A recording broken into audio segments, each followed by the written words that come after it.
Do you like conversation on a variety of topics? Feel like no one wants to talk about the things that interest you? Tired of only hearing the same political, sports, or catastrophe talk? Yeah, we feel that way too. Join two high-functioning geeks as they discuss just about anything under the sun. We can't tell you what we'll be talking about each week because we don't know where our brains will take us. It will be an interesting conversation though, so hang on and join us. Here comes the Relentless Geekery. Brought to you by Mind Architecture. Building worlds for your mind. How are we doing that? Hey, sorry, I didn't mean to make you wait. Right as we were getting ready to go, I get an email. Hey, there's an emergency. What we told you to do before, you shouldn't have done, so fix it. I won't even go into it. Here, my tale of that is how many times I did prototyping for a client and started to keep old versions because whenever they would say, "Oh, we don't like what you've done now," I'd say, "How about this?" And then they wouldn't realize they had already rejected it once. Now they liked it. You know what I mean? So maybe it's always like that. You always keep a code base and all your rejected bits can come in handy later. But this place was an advertising agency and they were particularly always throwing stuff at the wall, always just new ideas instead of let's take what we already have and refine it and make it work. They were ridiculously like that. So I love the, hey, this X is broken. It needs fixed. What's broken about it? What's not working? What's the error? What's happening? I need more details. Right. People can't log in. Okay, what error are they getting? Is it the button? There's a, remember things. If you go here, I'm like, that's not even what you said. That's completely different. But yeah, they're trying to get to that. I had one client that would text me and say, hey, the website's down. And I go and look and say, no, it's not. It's fine. And they're like, no, I can't email anybody. It's your email program. That's not the website. And then when they say, hey, this isn't working, go check it. And you spend time checking it. And then they're like, oh, no, not that. It's this other thing. I'm like, that's not what you said. And then you send them an invoice for your time. And they're like, but that wasn't broke. You didn't fix anything. But that's what you told me to look at. And I did. People often ask for, hey, what kind of computer should I get? Oh, yeah. And almost always what I say nowadays is whatever the computer is that the person that will have enough patience to troubleshoot with you, that's what you should get. Because they know that stuff. I've been a foot in both camps, Mac and Windows, for a long time, but I'm much more proficient in Macintosh because that's where I actively develop. I develop for Mac and then make sure it works in various different Windows browsers and stuff like that. And yet I that has not always been the case. That people think a computer is just a computer or a phone is just a phone or whatever else it might be. And I try to be helpful, but oftentimes now I beg off and say, I'm just not the Android guy. You know what I mean? Let's work on finding somebody that's going to really be able to handle this because you and I it'll take twice as long. And I don't even know that we'll get to the forever solution. We'll get to a cobbled together something. Anyway. Yeah. So. Yeah. In today's stuff, it's like working on a car. It's you paid $200 for it. You've had it for 5 years. Do you really want me to put time into it? And you go get a new one anyway. Unfortunately, that's our society. And having said that, not to be humble, Colleen and I have had some problems lately where I've got two different networks out for Wi-Fi in our house, the Smart Life network and guest of the Smart Life network. And though you can have, let me say this, you can have both of those things set up for you so that if one, for whatever reason, isn't working or doesn't have signal strength, it'll switch over to the other. And they're like the 2.4 and the 5 kilohertz, I think, whatever that might be. And having said that, though you getting online and being able to get to the net will work equally, if you've got other things like printers that are on a specific network, it'll stop seeing those printers because they're on the guest of instead of the regular. And for whatever reason now, it swaps all the time between those things, seemingly always to the other network when we want to print something. And then trying to force it back to the correct network, it won't attach. And I really know a lot about this, and yet I've not been able to figure out why are we having problems with signal strength? Why is it not, especially why are we not able to force it to go to the one that we need? Because then I don't want to go on your computer. You can easily switching on a printer. You have to use that little tiny screen to type in painstakingly and hope that you remember the passwords for the various different networks. And it just has become a pain in the ass instead of, hey, print that off before we leave. I plan ahead. I just made big signs for pretentious drinking at Halloween where we have the various different kinds of liqueurs, and this year's theme was the silver screen. So instead of being just straightforward about these are creamy, these are nutty, these are chocolate, I tried to find, like alcohol for chocolate, little pseudo puns, at least witty bits on movie titles. And I was determined, having made a little border of orange pumpkins and then big black text, to print that out. Exactly that crap was happening. And after a while, I got a printer right next to me here that I know I can print to in black and white. Just do it and stop worrying about that and go get packed. You know what I mean? Right. Oh, But you got to wonder, first of all, they put some of those features in, like the switching and the combining. They have that new one where it combines the two. So you've got Right. your 2.4 and your 5. And then it seemed like when we had so many people, every day I was like rebooting the router or unblocking somebody on the router and messing with it. And I'm like, how would anybody who doesn't know anything about computers deal with this? They're not going to have the time or whatever. And then when I see people that are like, oh yeah, I'm just plugged right into my cable modem, I understand why. I wouldn't Right. recommend that, but Actually, I don't know if you've gotten to this frustration point. You really can set good security and good resource management up by not just letting it use the automatic dynamic addressing, but actually setting up appropriate proxies and appropriate MAC addresses. Never really MAC addresses, that's too deep. But for a while, I really had everything so that it was segregated between business and pleasure. And that has become such a hassle now to make it so that we don't use the Wi-Fi from our AT&T bridge coming in. We bridge to the Apple, which does better Wi-Fi, and then we have floor by floor I don't even know what brand it was, but so that we get Wi-Fi throughout the house. right. And when that breaks, it doesn't just like tweak the thing that broke. I got to start over and recreate the thing. And okay, you got me. You've made it so easy to do all the dynamic stuff and so difficult to set up specific things that I'm doing it. I like learning that kind of stuff, but it always seems to happen when you just don't want to spend the time doing it. You know what I mean? If Right. it's that, like I said, we're getting ready to leave on a vacation and I need to do something, I wish that there were, maybe I need to work on this being, ChatGPT will tell me, hey, if I got a Mac with this and this and this breaks, and that out in the wealth of, how do I usually troubleshoot it? I not only try to figure it myself, I go to the various different support sites and look for the specific question that sounds a lot like mine and follow what they did. And unfortunately, now that there's 20 years worth of those questions backed up in various different databases and warehouses for those kinds of things, it's all context. You can't say, hey, how do I get a router working? You have to say, is it 2010 or is it 2023? Because things have changed massively over the course of that time.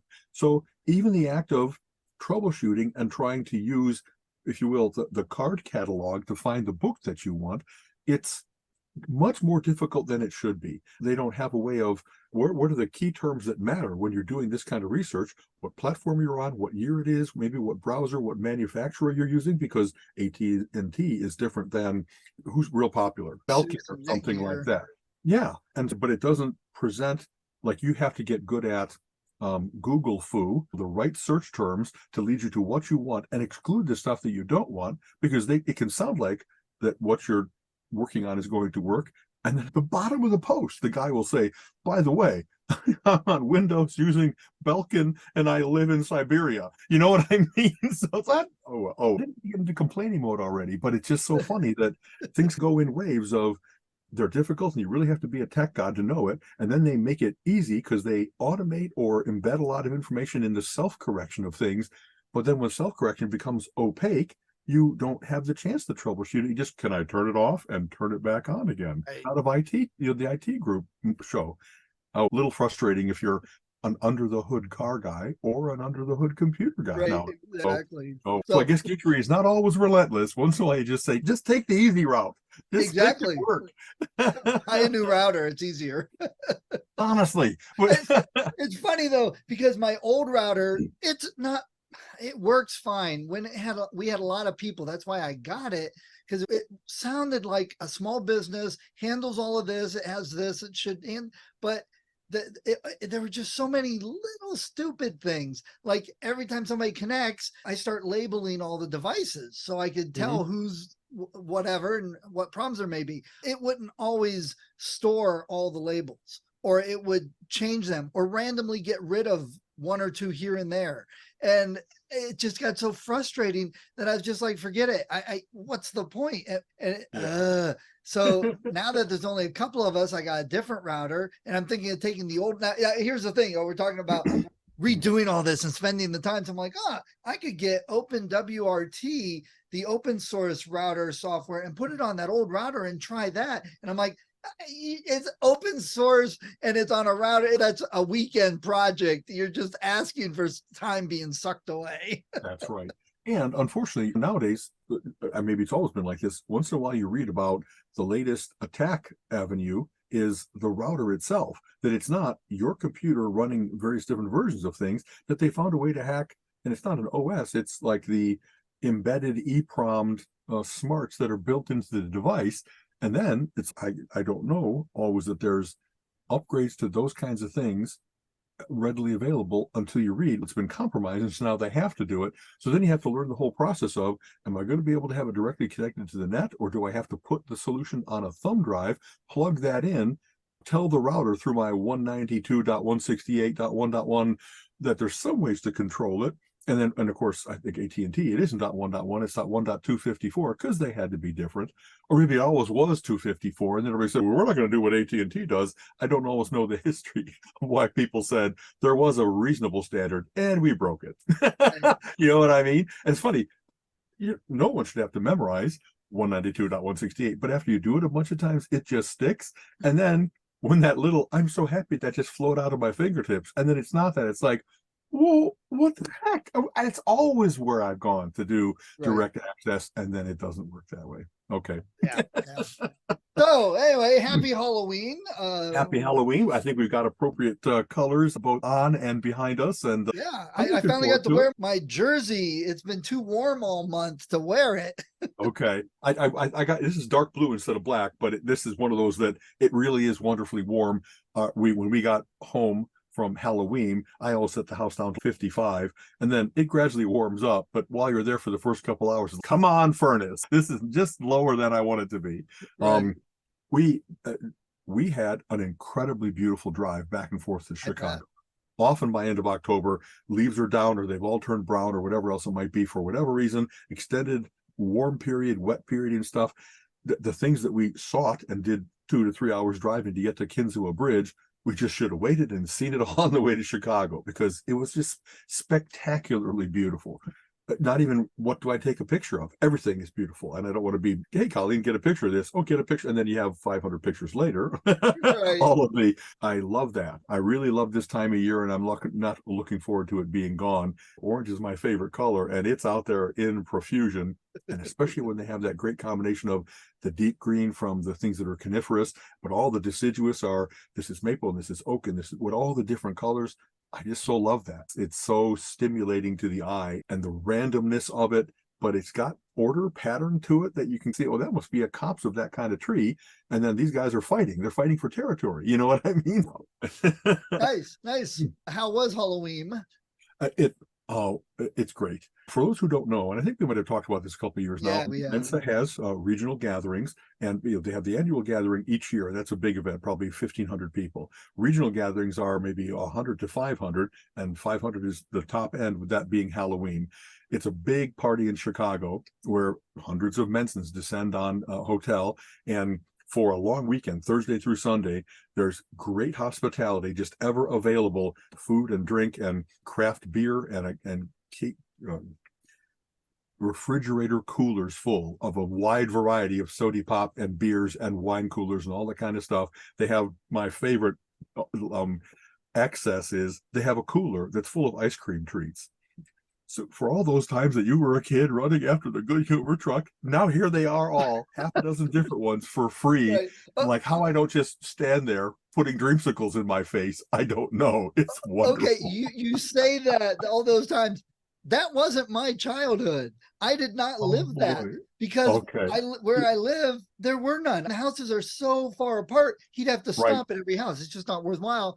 And down on my grandmother's road, where we went a lot after school and summers and all that, Yeah. It was just so remote that it You don't never have that happened. experience. Yeah. And so I So, always think of that as being very Americana, but no, based on population density, it isn't. right. Okay. Yeah. So when my kids were little, we were up in Michigan, somewhere close to Ann Arbor, but not Ann Arbor, but we were up Michigan visiting the in-laws with the little kids, and we're in the living room watching something, playing a video game, I don't know. And I heard the music. The And jingle. I exploded and went running outside. I jumped in the car and grabbed a bunch of change and stuff. And Yeah. everybody's, what are you doing? It's just the ice cream truck. I'm like, I've never gotten to do that. And I'm Never calling got to have the kids bomb over. pop. Never got. Oh man, see, that's great. Delayed gratification for decades. Exactly.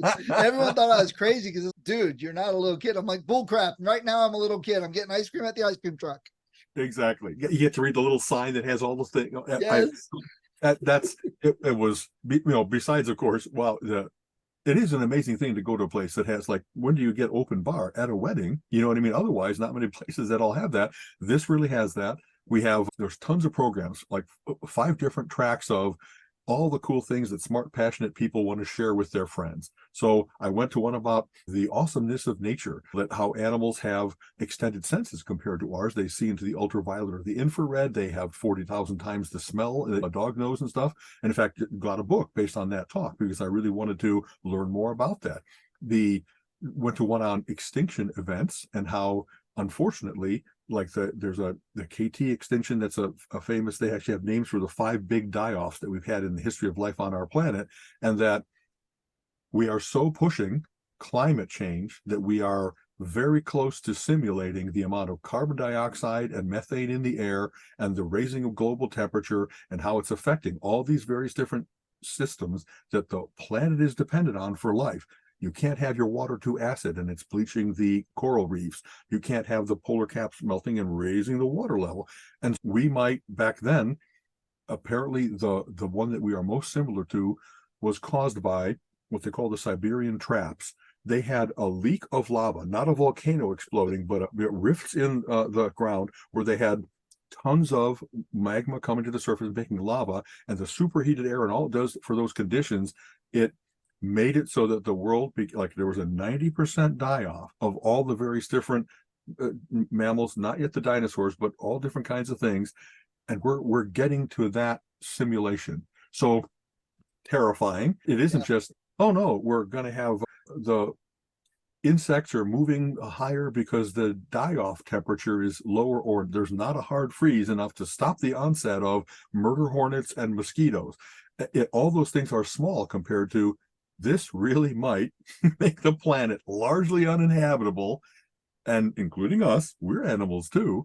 So I want to think that it's just the guy sounding the alarm and making it, awfulizing it so that we really will act on it. But the science says otherwise. There really are, look at all the ways in which this is similar. And if you're talking 8 out of 10 of the same conditions, man, what are we going to do? Go live underground? Like we're all the science fiction things that have talked about? What if we screw up the planet and turn out that we have to get off planet or whatever?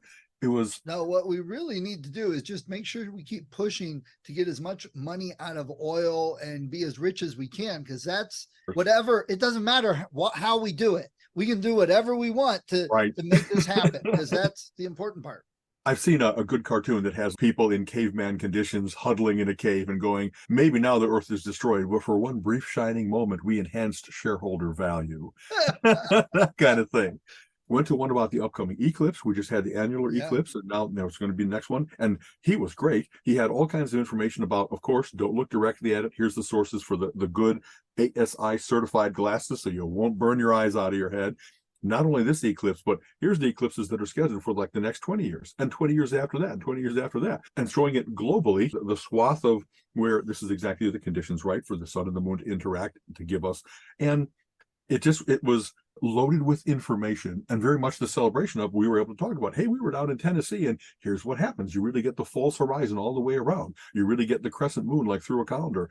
Everybody had little stories to share, or the people who had never been to one, their enthusiasm was much increased because of all the cool things, like that all of a sudden the world goes quiet because the animals are like, what's going on?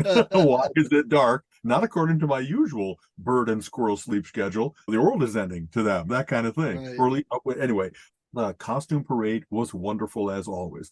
Again, for the rest of the world, one of the highlights of Halloween is that they have a lot of people, hundreds, do punny costumes for Halloween. This year's theme was silver screen, so we had one guy that came out and said, "Oh, I got a sliver scream." That kind of stuff.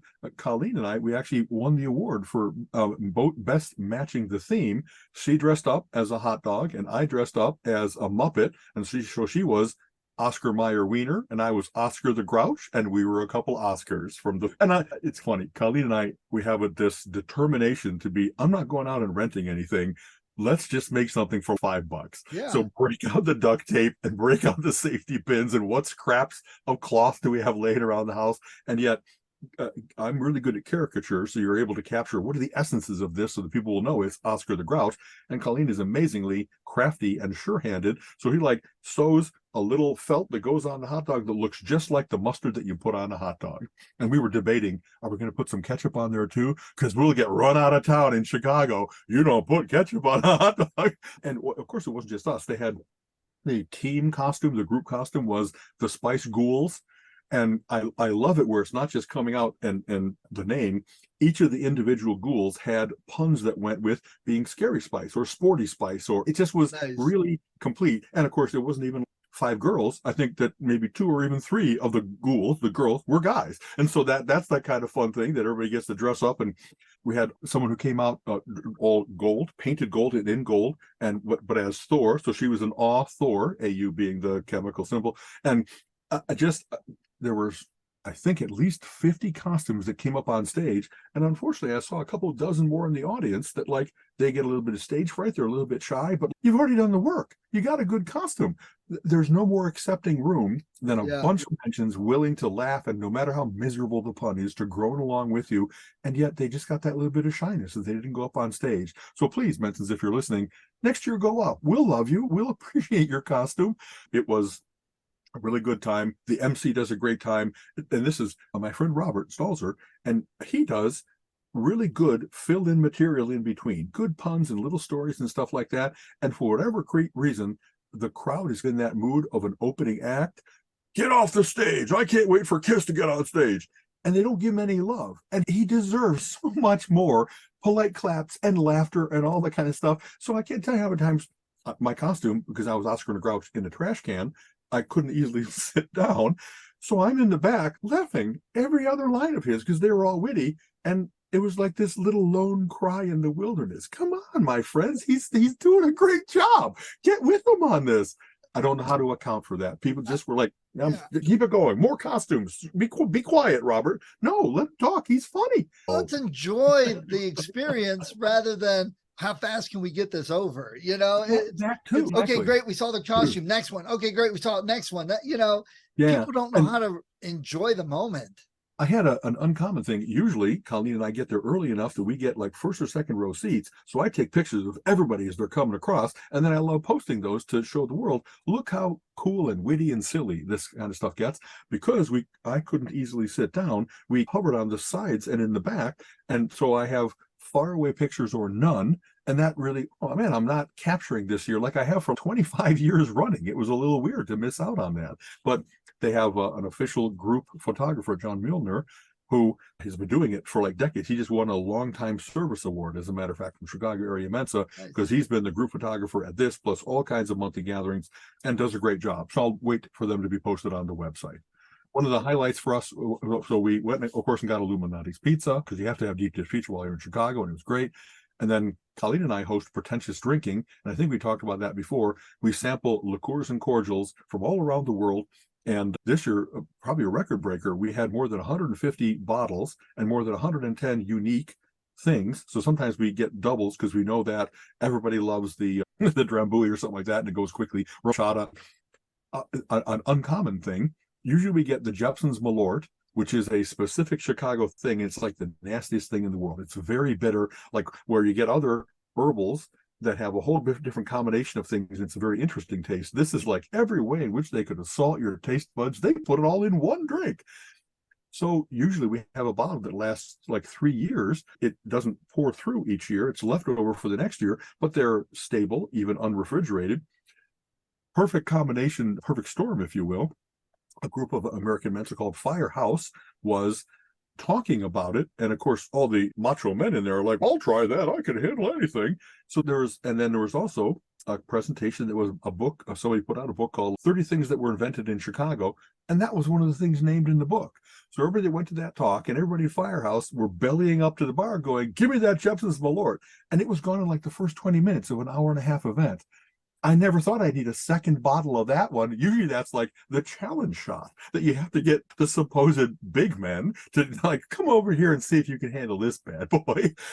And now I know if I buy another bottle next year, then this fervor will have died off. And so then I'll have extra. I'll have to see how I handle it. Right. But thanks to Chicago Area Mensa and Janice Ferriesser, there's people that the budget for it is sponsored. Colleen and I covered a little bit, but other people cover a lot of it.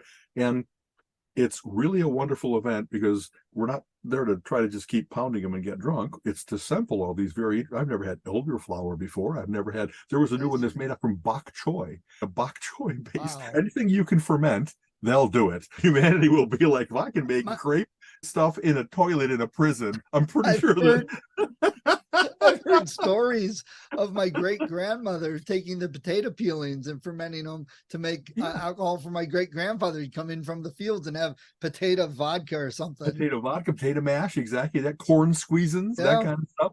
So we did have a corn thing. We don't tend to get just flavored regular drinks. We don't have any flavored gins or vodkas or tequilas or anything like that. It has to have been made into a brandy, a liqueur, a cordial of some kind. So it's a little more refined. And I'll tell you, I tried probably a dozen things in the course of the night, but I had no hangover. I never do the next morning because they don't have the tannins and the little impurities that bad beer and bad wine do.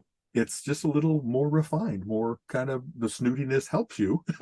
You know what I mean? So Pinky's out for all the various different things that we tasted and stuff. Had 24 Pourmeisters this year. We have 8 tables now, so 3 per each table. And so and I actually gave a little bit of the history there.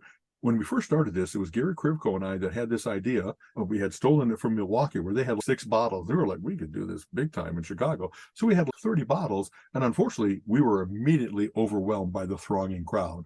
So some friends hopped the table, came over to the other side, and it has gotten bigger each year. We couldn't do this without all these wonderful friends who are willing to be on their feet for 2 hours and wipe down bottles, make sure that they're pouring exactly into our little disposable shot glasses. So much thanks to all the Pourmeisters who helped make this all happen. Some things were iced, I don't mean to go on, but it's really Halloween probably had close to 500 people, and our door guard cat was actually using a clicker, and we had 233 people at this party. So it's pretty much half the folks coming to the event come to this. A lot of people dress up. So and I say this probably every year, why is it called pretentious drinking? Because it's supposed to be funny. It's not meant to be a snooty event. It's meant to be, you can be there in jeans and a t-shirt and still have a nice time.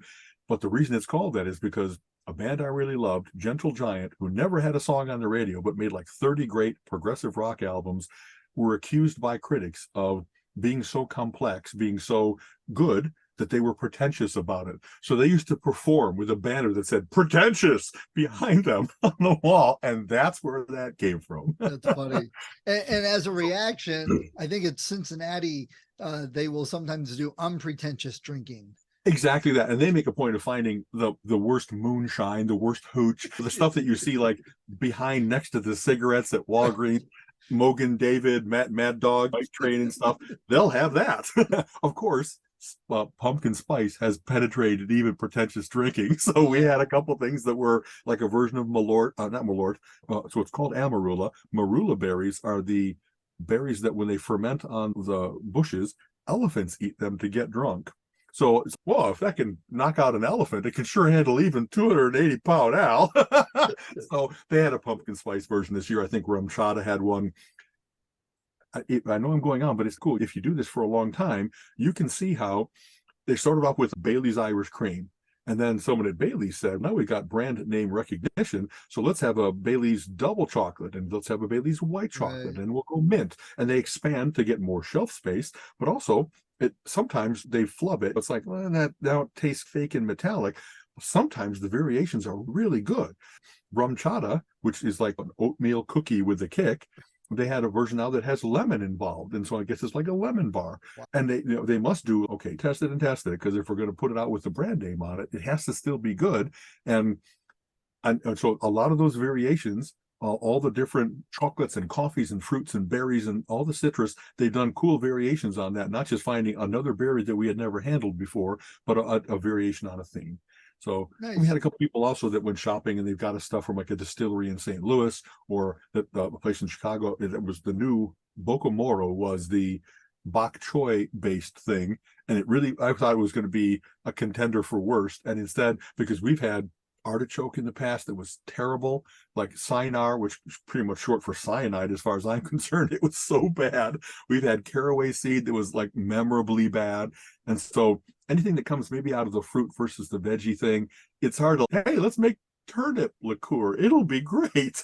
No, most of those don't seem to succeed. But you can't always tell. That's why I'll try just about anything at least once, or at least like rhubarb pie. You're like, rhubarb pie, but it made well. Rhubarb pie is amazing. Exactly. One of the things, I love things that they're complex, that I love things that have a certain essence. So when you taste the perfect cloudberry liqueur, and it's like nothing else tastes like this, it really is.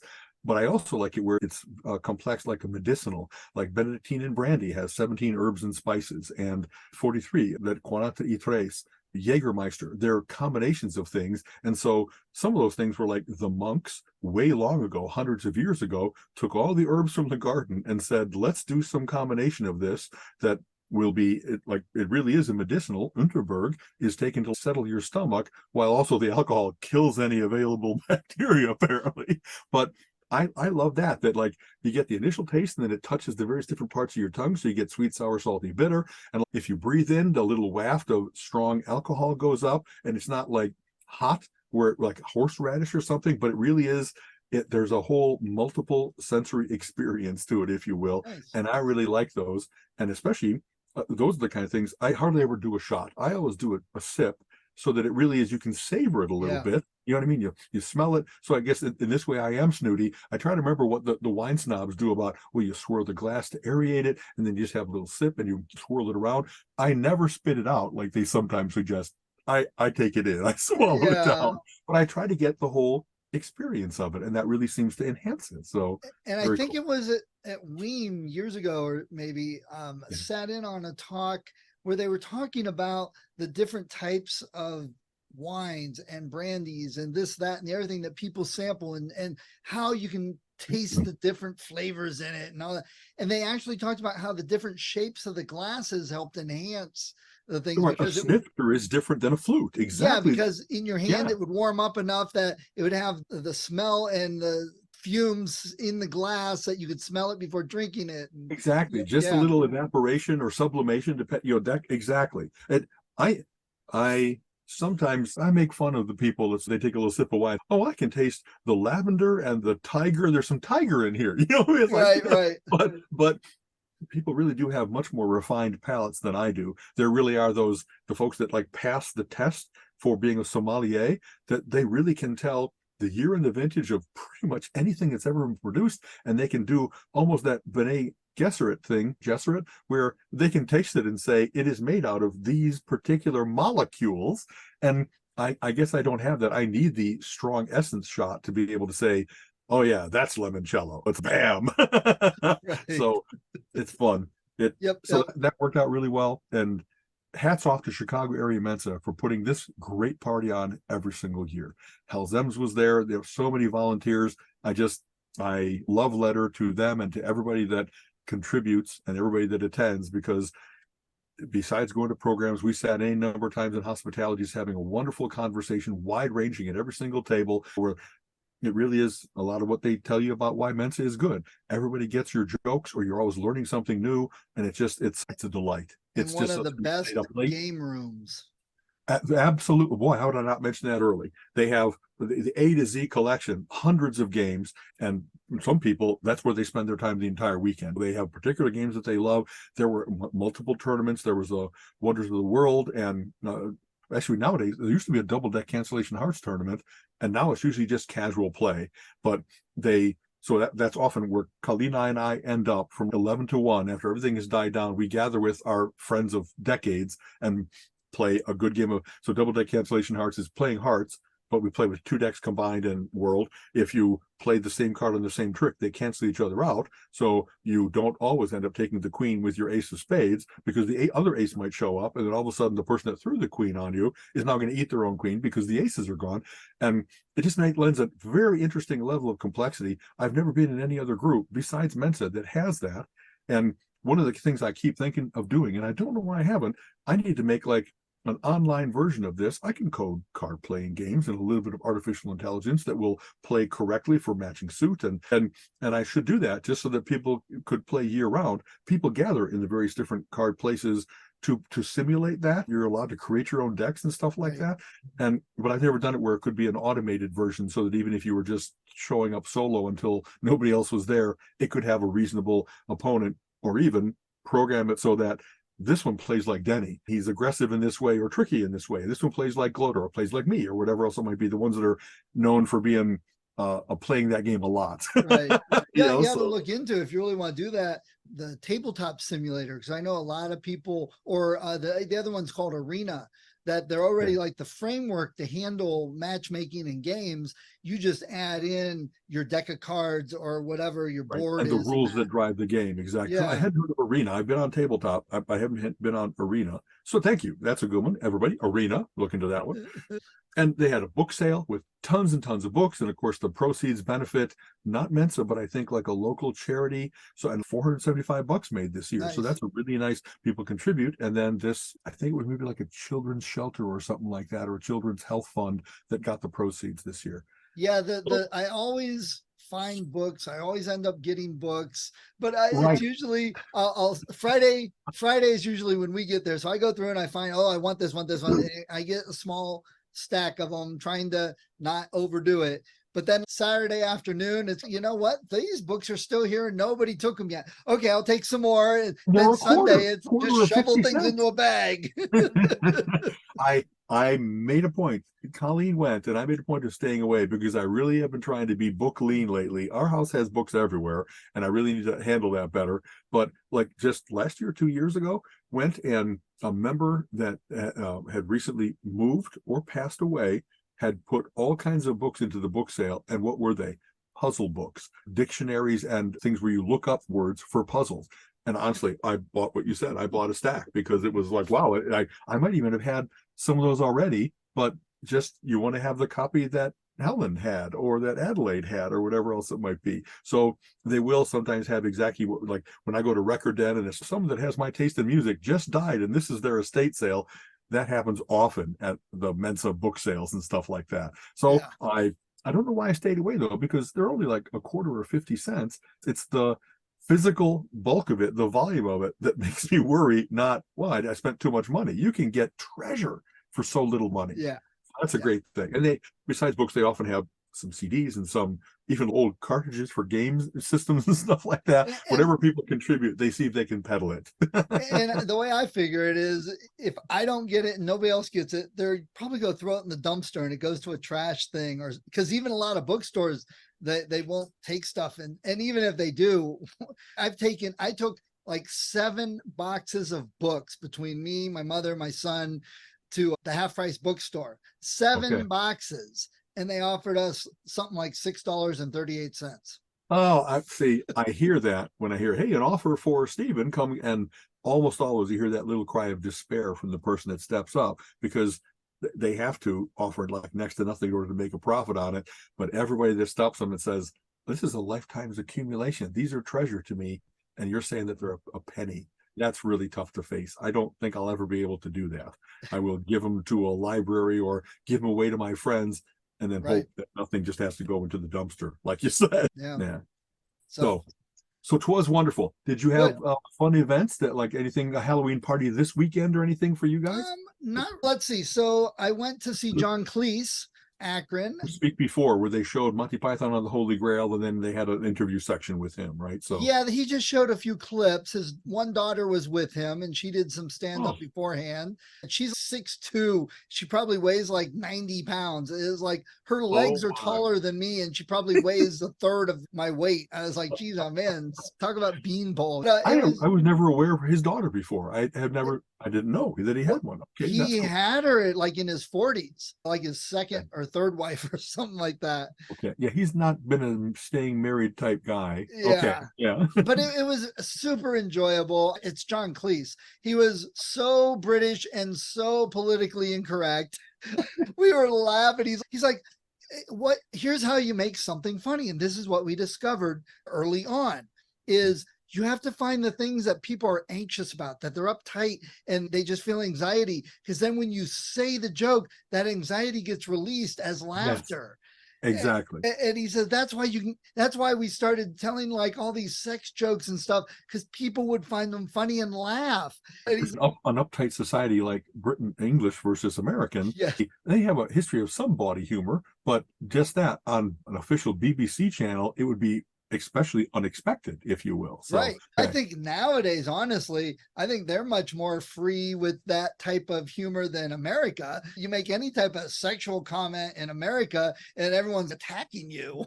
Really true. So, and but the fact that he can talk about that being Monty Python was in its heyday 60 years ago, no, 50 years ago. Right. They, from what I understand, one of the best things was that they were so under the underground at the BBC that they didn't have a lot of notes from censors, and people worried that they just said, go ahead and do whatever you want. You're only doing 13 shows, that kind of thing. right, So right. And he said some things, you know what we really need to bring back is we need to bring back racial jokes. There's not enough racial jokes nowadays. And everybody's, oh dear Lord. Whoa. And that was his point right there. Because everyone Right. in the audience kind of went, ooh. Everybody clenches a bit. Exactly. And he kept going.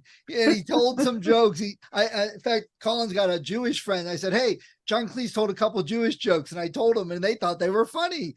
And he's what we need to do. Now, for all you woke people out there, let's keep it nice and even. Let's just pick a country every year that is the one we do all the racial jokes about. And it switches every year, so everybody gets made fun of. It was just...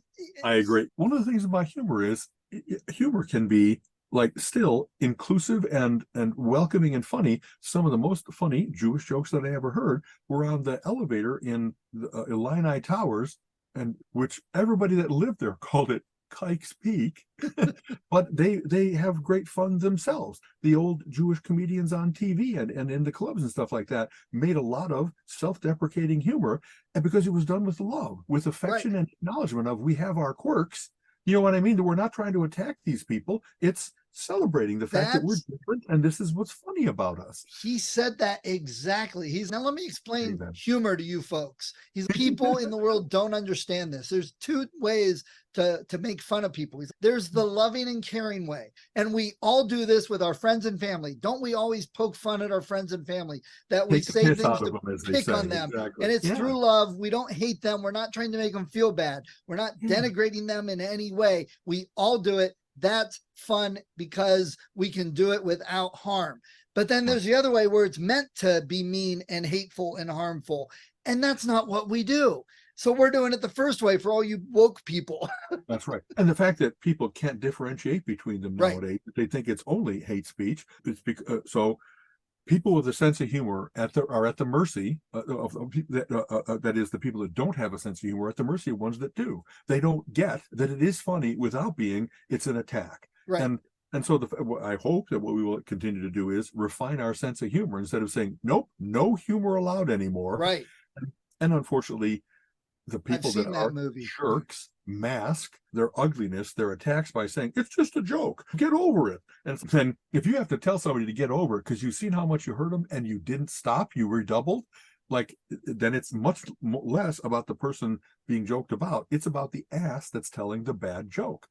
Growing up as a human being has been learning to differentiate between Polak jokes, which were all the rage when I was growing up. And some of them were still very funny, and some of them were still very hurtful. And so you learn which ones you want to retell, and maybe stop telling entire sets of jokes because it's so difficult to, like, I don't know, there's a certain mark, what you said, you have to have a certain friendship and familiarity so that they know you're a Joshin. So when I play with my poker buddies, it's like you make fun of how they play or who they are or whatever else it might be, but it's absolutely all in good humor. It's never meant to be, and then we stop being friends because Al went too far. Well, you know what I mean? and I was with my buddy Kevin, which I got to tell you about him in a moment.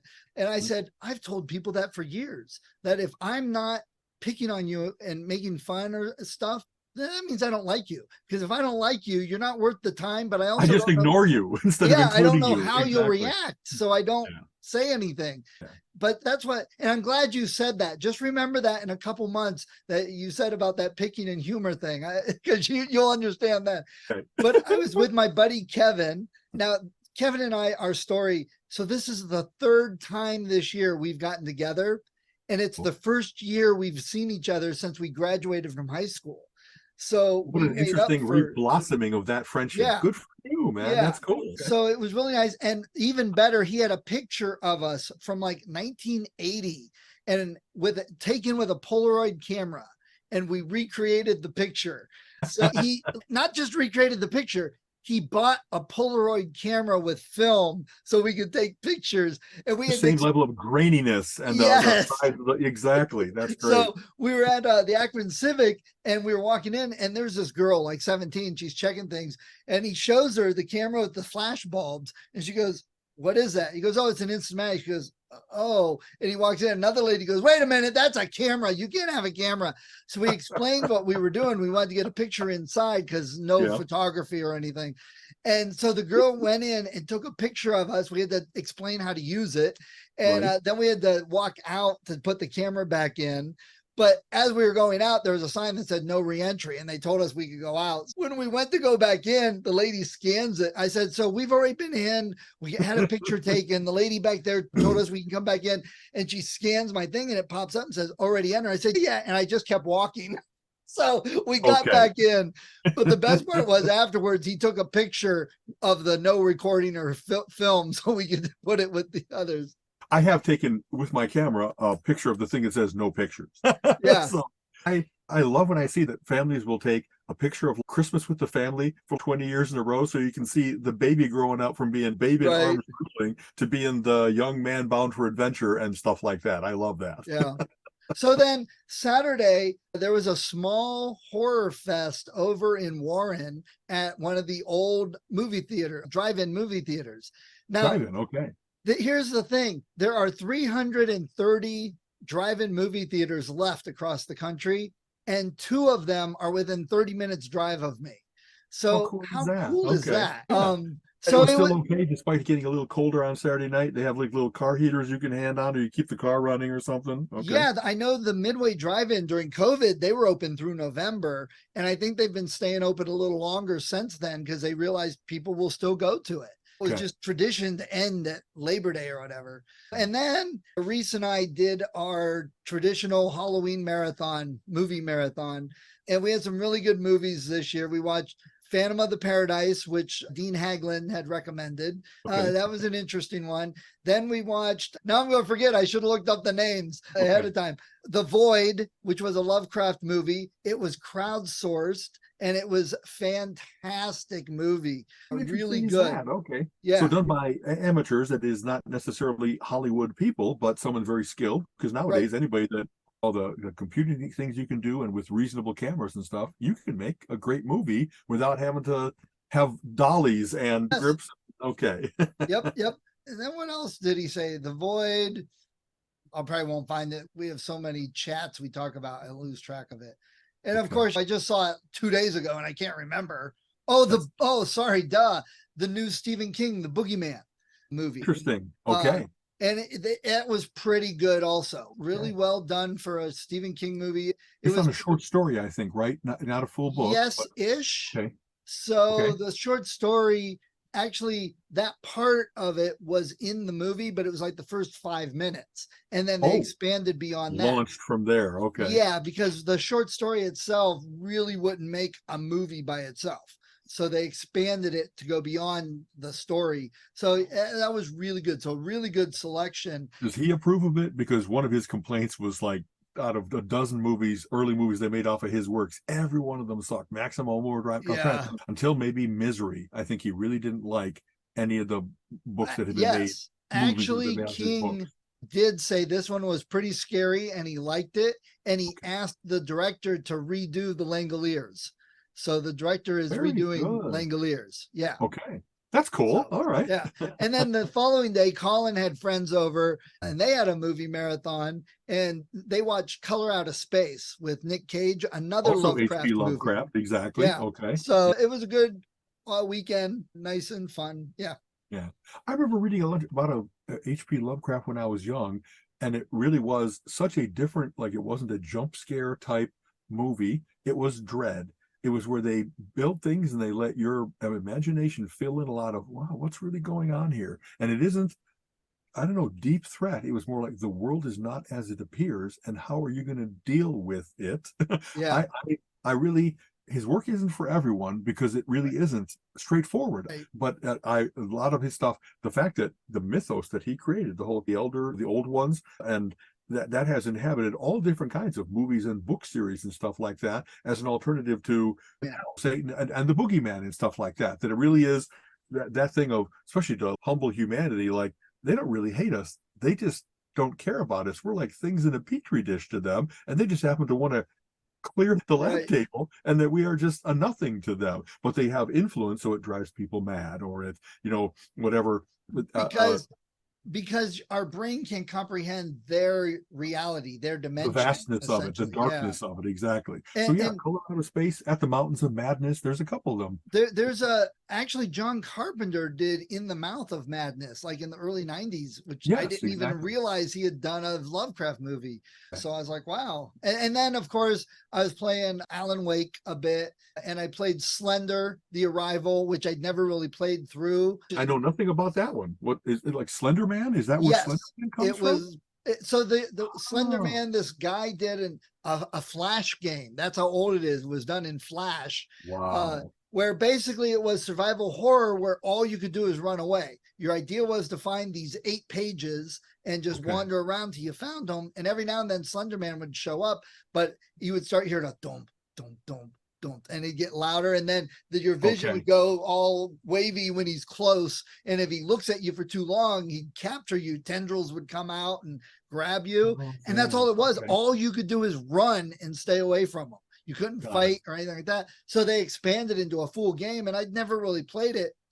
It's actually a lot of fun for as simple as it is, which I think is what makes it fun, because you're looking around and you start hearing the dump, dump, and I'm like, oh, geez, oh man, get moving. Where is he coming from? Where can I go to? Yes. Yeah. So fun game. And then Alan Wake, of course, the old one and the new one, I played a little. So a nice, scary, low-key weekend for the holiday. Very good. Very good. We will have trick-or-treaters around tonight. As you've mentioned, you are too population sparse to usually get many. Lakewood is quite dense. And so we're hoping, as we were driving home, terrible freezing rain type stuff, that'll keep the kids in. Hopefully tonight we'll go long enough that I think in Lakewood it's probably 6 to 8. I bought the big Costco bag. So it's got like 150 pieces of candy, and come on and get them, kids, because I don't want them in the house. Whatever they don't take, I'm bringing them to Arden Courts and saying, this is for the residents, because I'm going to take one of each of 10 different things, and that'll be my survival rations for when I really need a sugar hit. So, you know what? Next year, I think I'm going to invite myself up to your house for trick or treat so I could dress up and scare kids. I don't get to do that. We often have dressed up and then open the door suddenly, but the costumes that we were wearing this year, Colleen could dress up as the Oscar Mayer Wiener, and she used to be. It's the trash can is so bulky that it's like staying in that for 2 hours and not being able to sit down. I just don't think I want to do that. Can I recapture an old costume and put on like my Thor costume or something like that? Maybe she and I will do that so that we're part of the entertainment of kids coming up, and we leave our light on. We make sure that we look like a house that's ready to give out candy. You know what I mean? We're all the way at the end of the block. We know that there are some people that you turn your lights out and stay away, kids. No, we're happy. We're happy to have you. We have actually, I think I also mentioned, we have 2 pumpkins that are our little sentinels, and before we could turn them into jack-o'-lanterns, the squirrels got in. By the time we got home, one of them has collapsed in on itself. The squirrel so ate through the top and whatever it started to rot, and so now it's so it actually looks hideous. And so we'll leave that up. We'll have the kids, Right, who right. are these sickos that are letting pumpkins rot on their porch? Now, So- a trick I know someone had told me is to wipe it down and with bleach on the inside outside, and it kills off the bacteria so it doesn't grow and mold and collapse. But I will have to remember that, because we have a squirt bottle of bleach that we could use for that easy. But I saw yes. another thing going around saying don't do that because of all the animals that eat it. Then they're eating the bleach and it kills them. And that they said use vinegar and it does the job just as good without killing Well, animals. Right, being poisoned. Thank you. Thank you so much for not leaving it as the one. I know we have vinegar in the house too, and that would be a good purpose for it. Yeah. So, and actually, probably what we're going to end up doing, because one is all the way eaten into and rotting, and the other one has 2 holes in it where they go in and get all the gunk and the seeds. Probably we're just going to dispose of them after tonight. But Right. like even one of them is so looking liquid gooey that I'm going to have to put on gloves or wrap it in paper towels first, because I'm worried that I'm going to pick it up. It's going to go. And oh no, now I got it on my porch. Now I got to get out a scrub brush to get all the gunk off. Right. We'll Right. see what happens. This year it was very low key though for me and Colin. We didn't decorate a whole lot. We didn't carve pumpkins. We only put a couple decorations outside from my Okay. father's wood stuff. Right. I've just been so busy. He's had a lot going on. It was just like, I just couldn't get up the energy to go do it. Now it's past, and I wish I had. Yeah, if you do it, you have to put it up for all of October so you enjoy it instead of being a rush for 2 days worth of stuff. I think we've noticed that a little bit. We still put up our lights and decorate our tree for Christmas, but it's nowhere near put everything out that we have, so that we have over here on the mantelpiece and over here on the shelves and stuff like that. We've just gotten to where the tree is enough, and the nice lights along the fence are enough. We used to have big arbor vitae out front, like 4 big bushes that were as tall as the eaves of our house, and that's where we used to put the lights on, and it was this big wonderful column of light. They're gone now, and we haven't gotten them like to where you line the house with them so it looks like a little, and we're probably going to do that. We have a, let's see, nephew, I guess. I'm trying to, it's one of Colleen's niece's husbands, so I guess it's like a nephew-in-law or something like that. But he actually does stuff like that where they'll climb to the top of the house and make sure that all those things get done. I don't have a problem with heights, but I'm not steady on a ladder. I get, the higher I go, the more I'm like thinking of how bad this could be, instead of nope, just get the job done. Right. So the fact that they've got the trucks and ladders and equipments to do that, we're probably going to, between now and before bad weather sets in, say, please put our Christmas lights up so that we'll have them available for all of December. So Right. Matt, some business coming your way if you're listening to the podcast. Okay. We did watch some annual movies like Hocus Pocus and Charlie Brown. Sure. We always watch some of those. There's a couple The Great other Pumpkin. ones. There's some Castle episodes that I like to watch. Okay. Yeah, as I discussed, we're watching The Rookie nowadays, having segued from Castle to The Rookie, and our biggest complaint is the theme song nowhere near as good. And not only the opening, but the ending credits running theme song from Castle was just so great, where I'm always like playing air guitar for that last 30 seconds. You know what I mean? So that's our biggest, but otherwise, much like Castle, great supporting cast, a wide variety of them, and just recently, his 2 cop buddies, Espo and why am I missing the other guy's name? The Irish name.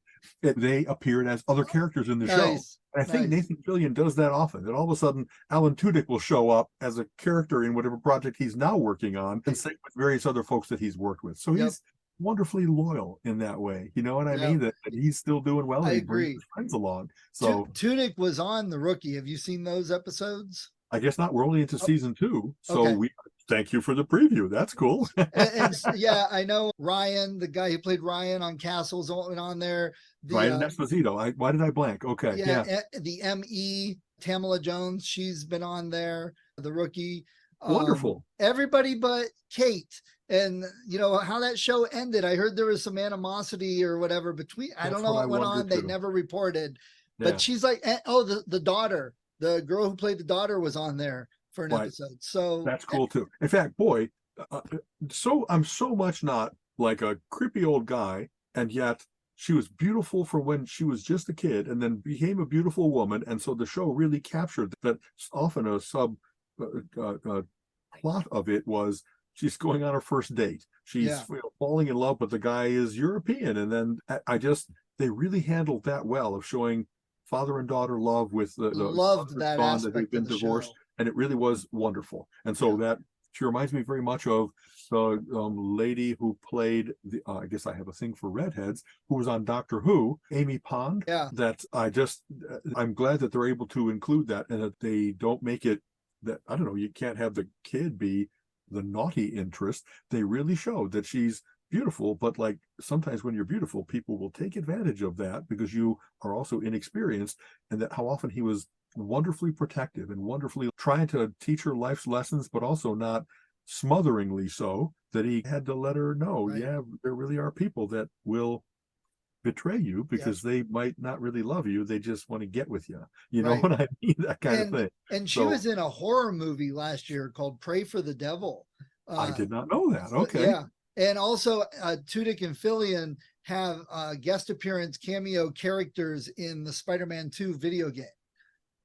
How cool. I love there's so much I know that Nathan Fillion is one of the guys that like he wanders around San Diego's Comic-Con just because he's a big fan too. He doesn't have that star weirdness of make sure that my entourage keeps the little people away. No, he's just happy to be out there. And there's so much affection and respect for him that nobody is accosting him. He doesn't have to worry about somebody being too stalkery or anything like that.